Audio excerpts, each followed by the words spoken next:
ಮನ್ವಂತರ party ಹಾಲ್ನಲ್ಲಿ JDS ವತಿಯಿಂದ ದೇವನಹಳ್ಳಿ ವಿಧಾನಸಭಾ ಕ್ಷೇತ್ರದ ಮತದಾರರ ಪಟ್ಟಿಯ ವಿಶೇಷ ಸಮಗ್ರ ಪರಿಷ್ಕರಣೆ ಕುರಿತಾದ ಬೂತ್ ಮಟ್ಟದ ಏಜೆಂಟ್ಗಳ ಕಾರ್ಯಾಗಾರ ನಡೆಯಿತು.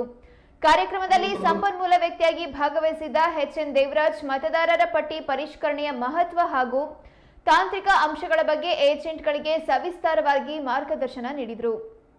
ಚುನಾವಣಾ ಪ್ರಕ್ರಿಯೆಯಲ್ಲಿ ಬೂತ್ ಮಟ್ಟದ ಕಾರ್ಯಕರ್ತರ ಜವಾಬ್ದಾರಿ ಅತ್ಯಂತ ದೊಡ್ಡದಿದೆ ಅನ್ನೋದರ ಕುರಿತು ಅರಿವು ಮೂಡಿಸಿದರು.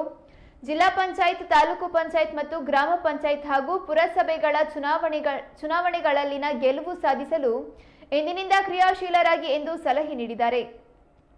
ಇದೇ ಸಂದರ್ಭದಲ್ಲಿ ಬೆಂಗಳೂರು ಗ್ರಾಮಾಂತರ ಜಿಲ್ಲಾಧ್ಯಕ್ಷರಾದ ಕೆವಿ ಮಂಜುನಾಥ್, ದೇವನಹಳ್ಳಿ ತಾಲೂಕು ಪ್ರಧಾನ ಕಾರ್ಯದರ್ಶಿ ಜಿಎ ರವೀಂದ್ರ ಸೇರಿ ಬೂತ್ ಮಟ್ಟದ ಕಾರ್ಯಕರ್ತರು ಉಪಸ್ಥಿತರಿದ್ದರು.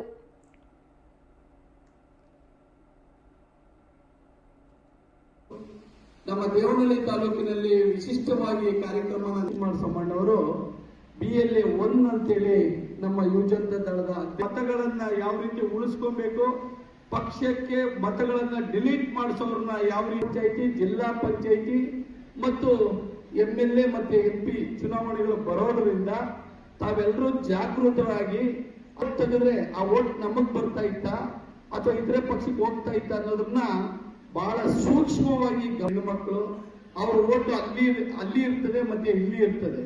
ಒಂದು ವೇಳೆ ನಮ್ಗಿಲ್ಲಿ ಮತನ ಉಳಿಸ್ಕೊಬೇಕು ಅನ್ನೋದಾದ್ರೆ ಹಲವಾರು ಮತ ಪರಿಷ್ಕರಣೆ ಇರೋದ್ರಿಂದ ತಾವು ಸಂಪೂರ್ಣ ಮಾಹಿತಿಯನ್ನ ತಿಳ್ಕೊಂಡು ಪ್ರತಿ ಅಧಿಕಾರ ಮಾಡಬೇಡಿ, ಇದನ್ನ ಉಳಿಸ್ಕೊಳ್ಳೋದಕ್ಕೆ ನಮ್ ಸಹಕಾರ ಮಾಡಿಕೊಡಿ ಅನ್ನೋ ವಿಷಯನ ನಿಮ್ಗೆ ಸ್ಪಷ್ಟವಾಗಿ ಈ ಒಂದು ಕಾರ್ಯಾಗಾರದ ಮೂಲಕ ತಮ್ಗೆಲ್ಲ ಮಾಹಿತಿಯನ್ನ ಕೊಡೋದಕ್ಕೆ ನಮ್ಮ ವರಿಷ್ಠರಾದಂತ ದೇವೇಗೌಡ ಅಪ್ಪಾಜಿಯವರು, ಕುಮಾರಣ್ಣವರು, ನಿಖಿಲ್ ಕುಮಾರಸ್ವಾಮಣ್ಣವರು ನಮ್ಮ ದೇವರಾಜಣ್ಣವ್ರನ್ನ ಕಳಿಸ್ಕೊಟ್ಟಿದ್ದಾರೆ. ಅದರ ಬಗ್ಗೆ ಸಂಪೂರ್ಣ ಮಾಹಿತಿಯನ್ನು ಕೊಡ್ತಾರೆ. ಕೊಟ್ಟಿದ ತಕ್ಷಣ ತಾವು ಯಾವ ರೀತಿ ಜಾಗೃತಿ ವಹಿಸಿ ಕೆಲಸ ಮಾಡ್ತಿರೋ, ಆಕ್ಟಿವ್ ಆಗಿ ಪ್ರತಿ ಊರುಗಳಲ್ಲೂ ಜವಾಬ್ದಾರಿಯಿಂದ ನೀವು ಕೆಲಸ ಮಾಡಿದ್ರೆ ನಾವು ಯಾವುದೇ ಚುನಾವಣೆಗಳನ್ನ ಸೋಲೋದಕ್ಕೆ ಚಾನ್ಸ್ ಇಲ್ಲ. ನಾವು 2 ಓಟ 3 ಓಟಗಳಲ್ಲಿ ಗೆದ್ದಿರೋದು ಇತಿಹಾಸ ನಿಮ್ ಕಣ್ಮುಂದಿನೇ ಇದೆ. ಅವರು 1 ಓಟ ಸೋತ್ರು ಕೂಡ ಅವ್ರ ಕಷ್ಟ. ಅವರು ಯಾರೋ ಸತ್ಯಮನಹಳ್ಳಿನ ಯಾರೋ ಕೃಷ್ಣಮೂರ್ತಿ ಅವರು ಕೇವಲ 1 ಓಟಲ್ಲಿ ಸೋತಿದ್ದವರು. ಅವ್ರು ಇವತ್ತಿಗೂ ಕೂಡ ರಾಜ್ಯದಲ್ಲಿ ಪುನರ್ಜನ್ಮ ಪಡೆಯಕ್ಕಾಗಿಲ್ಲ. ಆ ರೀತಿ ಗ್ರಾಮ ಪಂಚಾಯಿತಿಗಳಲ್ಲೂ ಕೂಡ 1 ಓಟು 2 ಓಟು ಬಹಳ ಮುಖ್ಯ ಆಗಿರೋದ್ರಿಂದ ತಾವೆಲ್ಲರೂ ಜಾಗೃತವಾಗಿ ಇದ್ರ ಬಗ್ಗೆ ಸಂಕ್ಷಿಪ್ತವಾಗಿ ತಿಳ್ಕೊಳ್ಬೇಕು ಅಂತೇಳಿ ನಾನು ತಮಗೆಲ್ಲ ಹೇಳ್ತಾ ಇವತ್ತು ನನಗೂ ಕೂಡ ಮಾತಾಡಕ್ಕೆ ಅವಕಾಶ ಮಾಡಿಕೊಡಿ. ಏನು SIR ಮಾಡ್ತಾ ಇದ್ದೀವಿ ಕಾರ್ಯಾಗಾರ, ಆ ಕಾರ್ಯಾಗಾರದಿಂದ ಯಾರೂ ಕೂಡ ನಮ್ಮ ಪಕ್ಷದ ಕಾರ್ಯಕರ್ತರು ಮತದಾನದಿಂದ ವಂಚಿತರಾಗಬಾರ್ದು ಅನ್ನೋ ಉದ್ದೇಶದಿಂದ ಪ್ರತಿ 294 ಬೂತ್ಗಳಲ್ಲೂ ಕೂಡ ನಮ್ಮ ಕಾರ್ಯಕರ್ತರನ್ನ ನೇಮಕ ಮಾಡಿ ಪ್ರತಿ ಬೂತಲ್ಲೂ ಕೂಡ ಯಾರು ಮತದಾರರಿದ್ದಾರೆ, ಯಾರು ಮತದಾರರಿಲ್ಲ ಅವ್ರನ್ನ ಗುರುಸಿ ಮತದಾರರ ಪಟ್ಟಿಯಲ್ಲಿ ಸೇರಿಸೋ ಕೆಲಸ ನಮ್ಮ ಪಕ್ಷ ಮಾಡೋದಕ್ಕೆ ನಮ್ಮೆಲ್ಲ ಕಾರ್ಯಕರ್ತರು ಕಾರ್ಯಾಗಾರದ ಮೂಲಕ ಸೂಚನೆಯನ್ನು ಕೊಟ್ಟಿದ್ದೀವಿ. ಈಗಾಗಲೇ ಶ್ರೀಯುತ ನಿಖಿಲ್ ಕುಮಾರಸ್ವಾಮಿ ಅವರ ನೇತೃತ್ವದಲ್ಲಿ SIR ಕಾರ್ಯಕ್ರಮವನ್ನು ಬಹಳಷ್ಟು ಯಶಸ್ವಿಯಾಗಿ ಮಾಡಬೇಕು ಅಂತಕ್ಕಂತಹ ಒಂದು ಸಂಕಲ್ಪವನ್ನು ನಾವು ಮಾಡ್ಕೊಂಡಿದ್ದೀವಿ. ಇದಕ್ಕೆ ಸಂಬಂಧಪಟ್ಟಾಗೆ ಪ್ರತಿ ವಿಧಾನಸಭಾ ಕ್ಷೇತ್ರಕ್ಕೂ ಹೋಗಿ ಕಾರ್ಯಾಗಾರಗಳನ್ನು ಅಲ್ಲಿರ್ತಕ್ಕಂತಹ ಜನಪ್ರತಿನಿಧಿಗಳು ಮತ್ತು ನಮ್ಮ ಪಕ್ಷದ ಮುಖಂಡರುಗಳನ್ನು ಮತ್ತು ಕಾರ್ಯಕರ್ತರನ್ನು ಇಟ್ಕೊಂಡು ಕಾರ್ಯಾಗಾರವನ್ನು ಏರ್ಪಡಿಸಿ ಕಾರ್ಯಾಗಾರದಲ್ಲಿ SIR ವಿಶೇಷ ಸಮಗ್ರ ಪರಿಷ್ಕರಣೆ ಬಗ್ಗೆ ಎಲ್ಲ ಮಾಹಿತಿಗಳನ್ನು ಕೊಟ್ಟು ಅದಕ್ಕೆ ಬೇಕಾಗಿರ್ತಕ್ಕಂತಹ ಬೂತ್ ಲೆವೆಲ್ ಅಸಿಸ್ಟೆಂಟ್ಗಳನ್ನು ಗುರುತಿಸ್ಬಿಟ್ಟು ಅವ್ರನ್ನ ನೇಮಕ ಮಾಡಿ ಈ ಒಂದು ಕಾರ್ಯಕ್ರಮದಲ್ಲಿ ಈ ಒಂದು ಪ್ರಕ್ರಿಯೆಯಲ್ಲಿ ತೊಡಗಿಸ್ಕೊಳ್ಳಿಕ್ಕೆ ಎಲ್ಲ ರೀತಿಯ ಮಾಹಿತಿಗಳನ್ನು ನಾವು ಕೊಡ್ತಾ ಬರ್ತಿದ್ದೀವಿ. ಹಾಗಾಗಿ ಈಗಾಗಲೇ ನಮ್ಮ ರಾಜ್ಯದಲ್ಲಿ ಇಲ್ಲಿವರೆಗೂ ನಮ್ಮ ಪಕ್ಷದ ವತಿಯಿಂದ 25 ವಿಧಾನಸಭಾ ಕ್ಷೇತ್ರಗಳಲ್ಲಿ ಈ ಒಂದು ಕಾರ್ಯಾಗಾರಗಳನ್ನು ಬಹಳಷ್ಟು ಯಶಸ್ವಿಯಾಗಿ ನಾವು ಮಾಡಿದ್ದೇವೆ. ಸರಿಗ SIR ಅನ್ನು ನೀವು ಮಾಡಿದ್ದೀರಿ. ತಮ್ಮದೇ ಸರ್ಕಾರಗಳಿದ್ದಾಗ ಆಡಳಿತ ಇದ್ದಾಗ 6 ಬಾರಿ ನೀವು ಈ ದೇಶದಲ್ಲಿ ಸಮಗ್ರ ಪರಿಷ್ಕರಣೆಯನ್ನು ಮಾಡಿದ್ದೀರಿ. ಹಿಂದೆ ಆದಂತಹ ಪರಿಷ್ಕರಣೆ ಯಾವಾಗ 2004 ಆಗಿತ್ತು, ಅವಾಗಲೂ ಸಹ ತಾವೇ ಇದ್ರಿ.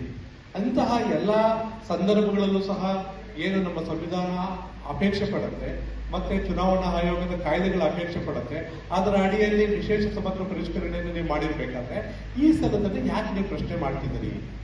ಸಂವಿಧಾನದ 324 ಮತ್ತು 326ರ ವಿಧಿಯಲ್ಲಿ ಇದಕ್ಕೆ ಅವಕಾಶವನ್ನು ಕಲ್ಪಿಸಲಾಗಿದೆ ಚುನಾವಣಾ ಆಯೋಗಕ್ಕೆ.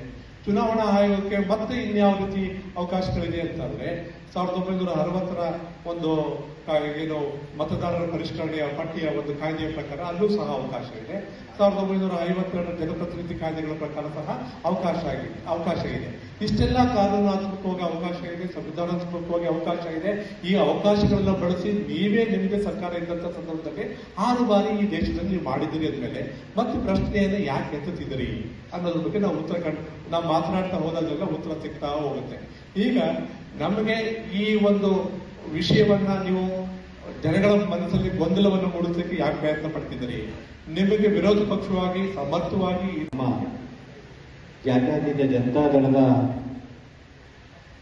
ಕರ್ನಾಟಕ ಪ್ರದೇಶ ಜಾತ್ಯತೀತ ಜನತಾದಳದಲ್ಲಿ ನಮ್ಮ ವರಿಷ್ಠರಾದಂಥ ದೇವೇಗೌಡ ಅಪ್ಪಾಜಿಯವರು, ಕುಮಾರಣ್ಣವರು, ನಿಖಿಲ್ ತಿದ್ದುಪಡಿಗೆ ಅವಕಾಶಗಳಿರ್ತವೆ ಮತ್ತು ಹೊಸದಾಗಿ ಸೇರ್ಪಡೆಗೆ ಏನು ಅವಕಾಶಗಳಿರ್ತವೆ ಅದನ್ನು ಸಮಗ್ರವಾಗಿ, ಯಾಕಂದ್ರೆ ಮತದಾನ ಪಟ್ಟಿ ಯಾವ ರೀತಿ ಇರಬೇಕು ಅಂದ್ರೆ ಇವಾಗ ನಮ್ಮ ಶಾಸ್ತ್ರ ಹೇಳಿದಂಗೆ ಒಂದೊಂದು ಮತನೂ ಇಂಪಾರ್ಟೆಂಟ್.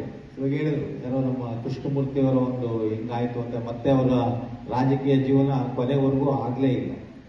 ಅಂತ ಒಂದು ಕಾರ್ಯಕ್ರಮಕ್ಕೆ ಇವತ್ತು ನಮ್ಮ ತಾಲೂಕಿನಲ್ಲಿ BLA 2 ಇಂದ ಏನೆಲ್ಲರೂ ಸಮಗ್ರ ಬೂತ್ ಮಟ್ಟದಲ್ಲಿ ಏನು BLA 2 ಅಂತ ಗುರುತಿಸ್ಕೊಂಡು ಇವತ್ತು ಈ ಪಕ್ಷದ ಮೇಲೆ ಮತ್ತು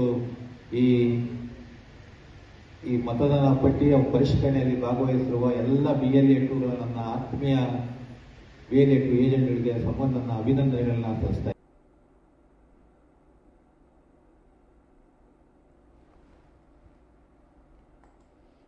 ಡಿಲೀಟ್ ಮಾಡಬೇಡಿ.